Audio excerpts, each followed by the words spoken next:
اللهم صل على سيدنا محمد يا رب صل وسلم دائما ابدا على حبيبي. ایک خاتون کے داماد نے اس کی بیٹی پہ ہاتھ اٹھایا. غلط کام ہے, میں ہاتھ اٹھانے کو پروموٹ نہیں کرتا, کہیں آپ یہ سمجھیں گے شوہروں کو چاہیے بیویوں کو ماریں, ایسا نہیں ہے. لیکن عورت تھی سمجھدار, بیٹی نے گھر آ کے بتایا میرے میاں نے ہاتھ اٹھایا ہے. آج کل تو عورتیں اور گھر مائیں تباہ کر دیتی ہیں. تو ماں نے کہا بیٹا دیکھ شوہر نے ہاتھ اگر اٹھایا ہے نا تو کوئی تو بات ہوئی ہوگی. فوراً کیا کرتے ہیں, فون گھما کے داماد کو گالیاں دینا شروع کر دیتے ہیں. یہی ہوتا ہے نا آج کل مارکیٹ میں, اٹھا گیا تو نے ہاتھ کیسے اٹھایا, ہوتا کون ہے تو, پہلے تحقیق کر لو بھائی بولا کیا ہے اس نے. ہاں کوئی ایسی بات نہیں ہے, اس کو بولو بھائی کیوں, یہ تو کوئی ایسی بات نہیں ہے جس پہ ہاتھ اٹھایا جائے, اور اگر غلط بھی ہے تو اتنی غلط تھوڑی ہے کہ ہاتھ اٹھایا جائے. تو بس جذباتیت کا شکار ہیں, افراط و تفریط ہے, پولائٹ بننے کے چکر میں سارا بیڑا غرق ہو رہا ہے. صحیح ہے نا, یہ اسلام کے اخلاق نہیں ہے. ہر چیز بیلنس ہے اسلام میں, ہر چیز. کتنا پیارا اصول ہے, بچے کو 7 سال کی عمر میں محبت سے سمجھاؤ, مارنے کی اجازت نہیں ہے. چھوٹا ہے بھائی, نماز پڑھے ٹھیک ہے, نہیں پڑھے تو بھی ٹھیک ہے, 10 سال تک برداشت کرو. 3 سال تمہارے پاس ہیں محبت کے لیے, 10 سال میں بھی نماز نہیں پڑھتا تو اب انسان لاتوں کے بھوت ہاتھوں سے نہیں سمجھتے, اب ہاتھ اٹھانا پڑے گا آپ کو. اب نہیں اٹھائیں گے تو یہ پولائٹنس نہیں ہے, یہ آپ کے نالائق ہونے کی, بولو نا بھائی, دلیل ہے, آپ کے نالائق ہونے کی دلیل ہے. تو ہر چیز میں ایسا ہے, ہر چیز میں, ہر معاملے میں. آپ کا ملازم ہے, صحیح کام نہیں کر رہا, ٹائم پہ نہیں آ رہا, بزنس کا بیڑا غرق کر دیا, محبت سے سمجھاؤ, تمیز سے. 2-4 دفعہ کے بعد چل بھائی چھٹی تیری, نکل پتلی گلی سے, ٹھیک ہے نا. یہ فیکٹری ہے, ہم نے کو ایدی سینٹر تھوڑی کھولا ہوا ہے ہم نے یہاں پہ. ہمارے ایک رشتے دار فیصل آباد میں, ان کی فیکٹری تھی کپڑے کی, مجھے لے گئے. ویسے مجھے شوق بھی ہے چیزیں دیکھنے کا, کیسے بن رہا ہے, کیا ہو رہا ہے.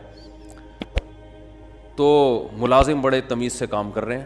میں نے کہا پہلی دفعہ دیکھا ہے ملازم اتنی تمیز سے. انہوں نے کہا ٹھڈے مار مار کے ان کو انسان بنا ہے. ٹھڈے مار مار کے کیا بنا ہے, کہہ رہے بیٹھے رہے, کہتے تھے جب آتا تھا سو رہے ہوتے تھے, کام ہی نہیں کرتے. دہاڑی پہ تو ایسے ہی ہوتا ہے نا, کمیشن پہ کام ٹھکا ٹھک ہوتا ہے, دہاڑیوں پہ کام ایسا ہی ہوتا ہے. تو یہ نہیں ٹھڈے وڈے نہیں مارے, تمیز, اصل تو تمیز ہی ہے, لیکن تمیز کی بھی ایک کیا ہے میرے بھائی, حد ہے, حد ہے تمیز. تو مسلمان چونکہ ہماری زندگیوں میں بیلنس ہی نہیں ہے. اصل تو اخلاق ہی ہیں, یاد رکھو. اصل کیا ہے, یہ نہیں کہ اصل سختی ہے. اصل کیا ہے, جو کام اخلاق سے ہوتا ہے وہ سختی سے نہیں ہوتا. اسلام نے اصل تو اخلاق سکھائے. آپ صلی اللہ علیہ وسلم نے فرمایا قیامت کے دن میرے سب سے قریب وہ ہوگا احسنہم اخلاقا, جس کے اخلاق سب سے اچھے ہوں گے. گالیاں ٹھڈے یہ کوئی تہذیب نہیں ہے. مار دھاڑ, گھروں میں چیخو پکار, گالیاں دے رہے ہیں رشتہ داروں کو, گالیاں بلب کے رشتہ داروں کو. بھائی کہ لائٹ اگر جا رہی ہے تو گالیاں دینے سے لائٹ تھوڑی آ جائے گی, ٹھیک ہے نا. نہ بلب کے رشتہ داروں کو گالیاں دینے سے لائٹ آئے گی, نہ بلب کو گالیاں دینے. آپ کی زبان کیا ہو جائے گی, خراب ہو جائے گی. تو اصل تو اخلاق ہی ہیں. حضرت انس بن مالک رضی اللہ تعالی عنہ نے 10 سال نبی کی خدمت کی ہے, بچے تھے. فرماتے ہیں ایک دفعہ بھی ایسا نہیں ہوا کہ میں نے کوئی کام نہیں کیا اور آپ نے یہ پوچھا کیوں نہیں کیا, اور میں نے کوئی کام نہیں کرنا تھا اور کر دیا تو آپ نے یہ پوچھا ہو کہ کیوں کیا. بس جتنا کام کر دیا ٹھیک ہے, نہیں کیا تو بھی ٹھیک ہے. نبی صلی اللہ علیہ وسلم نے حضرت انس بن مالک کو ایک دفعہ کسی کام سے بھیجا. وہ بچے تھے, بجائے کام کرنے کے بچوں میں کھیلنے لگے جا کے. تو آپ صلی اللہ علیہ وسلم گئے, دیکھا بھائی کہاں ہیں, تو دیکھا وہ تو کھیل رہے ہیں. تو آپ صلی اللہ علیہ وسلم حضرت انس بن مالک کے پیچھے جا کے کھڑے ہو گئے. حضرت انس نے پیچھے مڑ کے دیکھا تو آپ صلی اللہ علیہ وسلم کھڑے ہوئے مسکرا رہے ہیں, کچھ بھی نہیں کہا. سمجھ رہے وجہ کیا ہے بھائی, یہ تو اپنی ان کی والدہ نے گفٹ دیا ہے نا خدمت کے لیے, تو اپنی مرضی سے خدمت کر رہے ہیں, اس میں سختی کیسی. ٹھیک ہے خدمت کر دی تو بھی, اور بچوں کے ساتھ تو ویسے بھی شریعت میں سختی نہیں ہے, بچوں کے ساتھ تو بہت نرمی ہے. میں تو وہ جو ٹھڈے مارنے کی بات کروں تو 30-35 سال کے تھے نا جو پڑے ہوئے ہیں.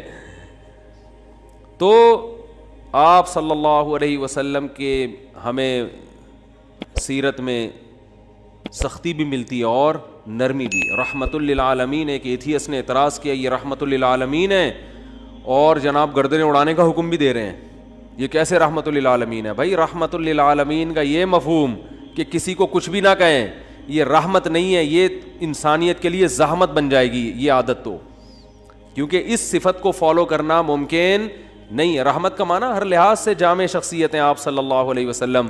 مشہور واقعہ کئی بار سنا چکا ہوں, دوبارہ سنا کے بس پھر آگے بڑھتا ہوں, کہ ایک شخص نبی صلی اللہ علیہ وسلم کی جاسوسی کر رہا تھا, گرفتار ہو گیا, تو آپ نے حکم دیا اس کی گردن اڑائی جائے.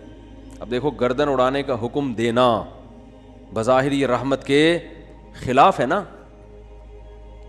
ہم ہوتے ہم کہتے ہیں نہیں بھائی گردن کیوں اڑائی جائے, اسلام تو بہت وسیع مذہب ہے, ٹھیک ہے نا, اللہ بہت غفور رحیم ہے.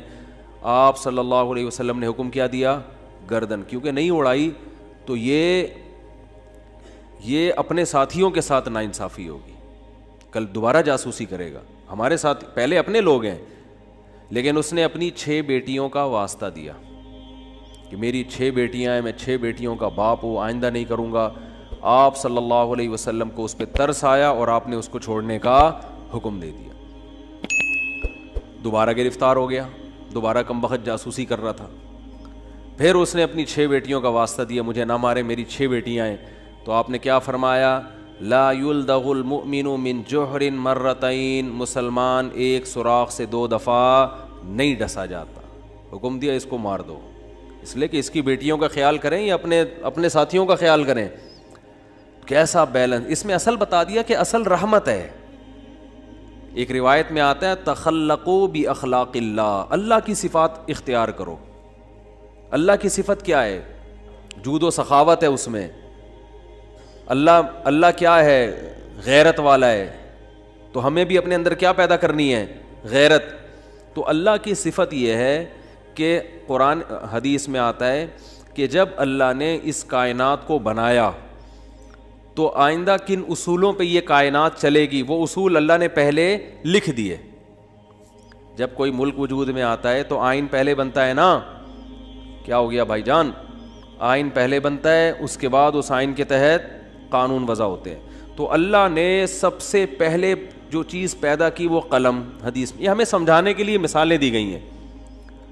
اول ما خلق اللہ القلم, سب سے پہلی چیز جو اللہ نے پیدا کی وہ کیا ہے؟ قلم. کائنات کو بنانے کے بعد, تاکہ جو کائنات جن اصولوں پہ چلے گی نا وہ اصول, وہ آئین پہلے سے طے ہو جائیں کہ اس آئین کے تحت چلے گی. اور اللہ نے سب سے پہلی چیز قلم بنا کے اسے حکم دیا لکھ. ٹھیک ہے نا, کیا حکم دیا؟ بولو نا, لکھ. تو پہلا اصول لکھا, سبقت رحمتی علی غضبی, میری رحمت میرے غصے پر غالب رہے گی. کیا پیاری بات اللہ نے ہم لوگوں کے لیے لکھ دی, جس کی وجہ سے آج ہم بچے ہوئے ہیں. یعنی جہاں غصے اور رحمت میں ٹکراؤ ہوگا تو رحمت کیا ہوگی؟ رحمت کا گراف ہمیشہ اوپر رہے گا. اللہ یہ بھی لکھ سکتے تھے کہ میرا جو غضب ہے وہ ہوگا ہی نہیں, میرا غضب ہوگا ہی نہیں, ہمیشہ کیا رہے گی؟ رحمت. رحمت ہی رحمت کے اصول پہ چلے گی, غضب نہیں ہوگا.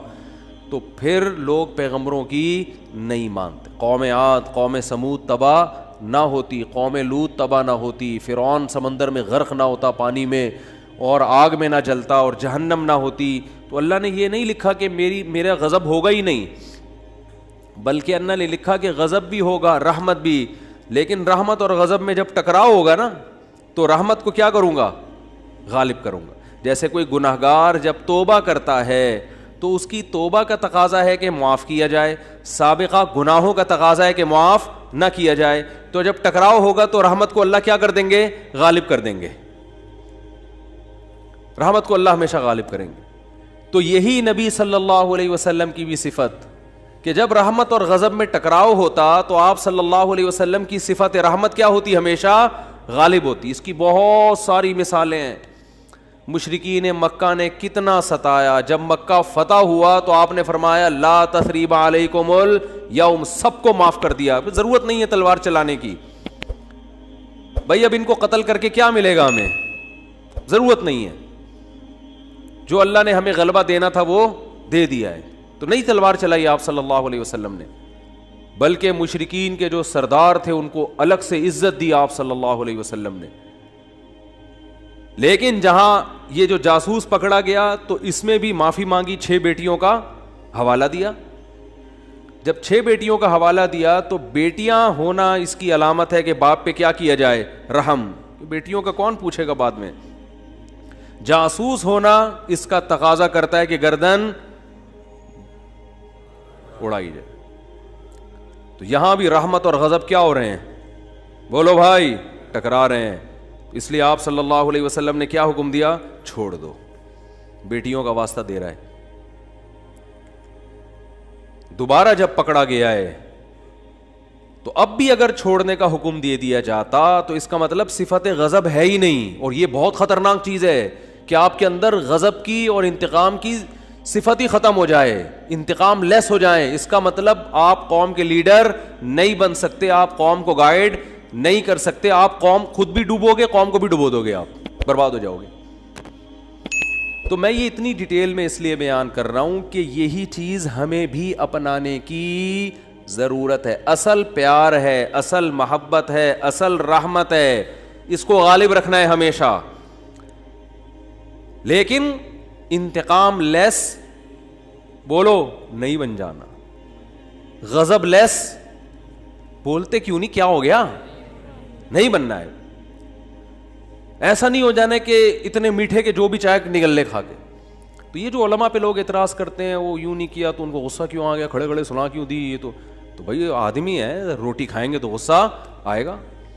اور اگر اتنے میٹھے کہ جو مرضی کرتا رہے غصہ ہی نہ آئے تو ایسا نہیں ہوتا. پیغمبروں کو نہیں غصہ آیا. حضرت موسیٰ علیہ السلام کلیم اللہ, ان کا جلال کیا تھا, مشہور تھا, کلیم اللہ تھے. کیسا جلال کے واقعات ہیں. حدیث میں آتا ہے کہ موت کا فرشتہ حضرت موسیٰ علیہ السلام کے پاس آیا انسانی شکل میں. حضرت موسیٰ نے پوچھا کیسے آنا ہوا, ٹھیک ہے, کہا موت کا فرشتہ ہوں, آپ کی روح قبض کرنے آیا ہوں. حضرت موسیٰ نے ایک کھینچ کے تھپڑ لگا, اتنی زور سے مارا ان کی آنکھ نکل کے گر گئی نیچے. وہ اللہ کے پاس گئے, اللہ اپنے کس بندے کے پاس بھیجا ہے تو نے مجھے, ہے بھائی.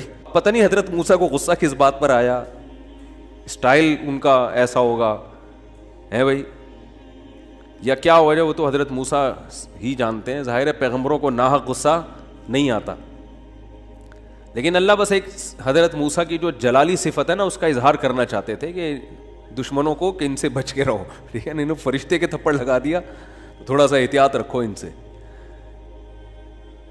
تو اصل کیا ہے میرے بھائی, اصل محبت ہے.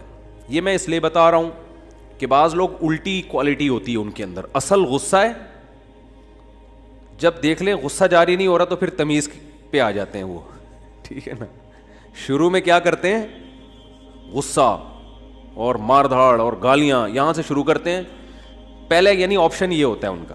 اگر اس سے بندہ قابو میں نہیں آیا تو ان کو اندازہ ہو جاتا ہے یہ قابو میں آنے والا نہیں ہے, پھر وہ کس سے بات کرتے ہیں, تمیز سے بات کرتے ہیں. بالکل اس کی مثال ہے, ایک آدمی نے کسی کے چاقو رکھا, بولا تیری جیب میں جو کچھ ہے نکال دے, اس نے ٹیٹی نکال دی, ٹھیک ہے. اب یہ کہہ رہے تیری جیب میں جو کچھ ہے نکال دے, ٹھیک ہے. یعنی سامنے والا اگر آپ سے بھی بڑا فنٹر نکل آیا تو پھر آپ کہتے ہو بھائی یہاں تمیز, یا تمیز سے بات کے علاوہ آپ کے پاس کوئی آپشن نہیں, فوراً غصہ ٹھنڈا ہو جاتا ہے. تو یہ غلط ہے. نہ تو غصہ لیس ہو جانا ٹھیک ہے کہ کچھ بھی ہوتا رہے. اور چونکہ میاں بیوی میں بہت ہو رہا ہے آج کل, یہ بہت زیادہ پھڈے جھگڑے, داماد ایک نمبر کا ہیروئن چی چرسی کہیں کا الو کا, کیا بولوں میں, اور برداشت پہ برداشت, نہیں کل ٹھیک ہو جائے گا, نہیں پرسوں ٹھیک ہو جائے گا. وہ بھائی نہیں ٹھیک ہوگا, یہ چھوڑ دو اس کو. نہیں جی اللہ کی رحمت بہت بڑی ہے, ہو سکتا ہے ٹھیک ہو جائے. بھائی اللہ کی رحمت بڑی ہے اس کا یہ مطلب ہے ہی نہیں. اس کا مطلب ہے کہ چھوڑ دو تو اللہ کی رحمت بڑی ہے, کوئی دوسرا دلا دے گا اللہ.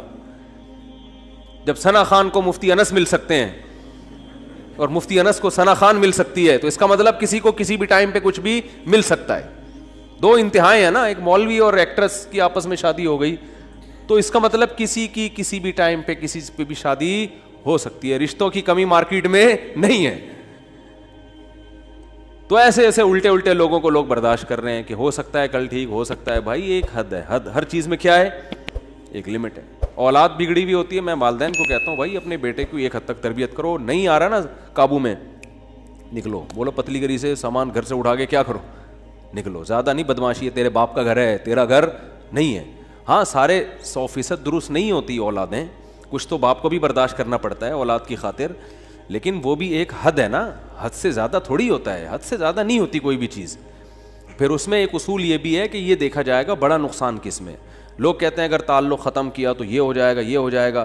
بھائی تعلق ختم کیا تو یہ ہو جائے گا, نہیں کیا تو یہ ہو جائے گا, تو دونوں میں پلس مائنس کیا کرو کہ زیادہ نقصان کس میں. ہمیشہ اس اصول پہ زندگی گزرتی ہے. یاد رکھو دنیا میں سارے فائدے کی چیزیں کبھی بھی حاصل نہیں ہوتی, ہر کام کے کچھ سائیڈ افیکٹ ہوتے ہیں. عقل مند آدمی یہ دیکھتا ہے کہ سائیڈ افیکٹ زیادہ ہیں یا اس کے بینیفٹس زیادہ ہیں. اس اصول پہ زندگی گزاری جاتی ہے. اگر اس اصول پہ زندگی نہیں گزارو گے ساری زندگی کبھی کوئی فیصلہ آپ سے ہوگا ہی نہیں. سمجھ رہے ہو کہ نہیں سمجھ رہے؟ ساری زندگی کنفیوز رہو گے اور کبھی کوئی فیصلہ آپ سے ہوگا ہی نہیں. ہمیشہ اس اصول پہ زندگی گزرتی ہے کہ یہ کام کرنے میں بھی نقصان, نہ کرنے میں بھی, کرنے میں زیادہ یا نہ کرنے میں زیادہ.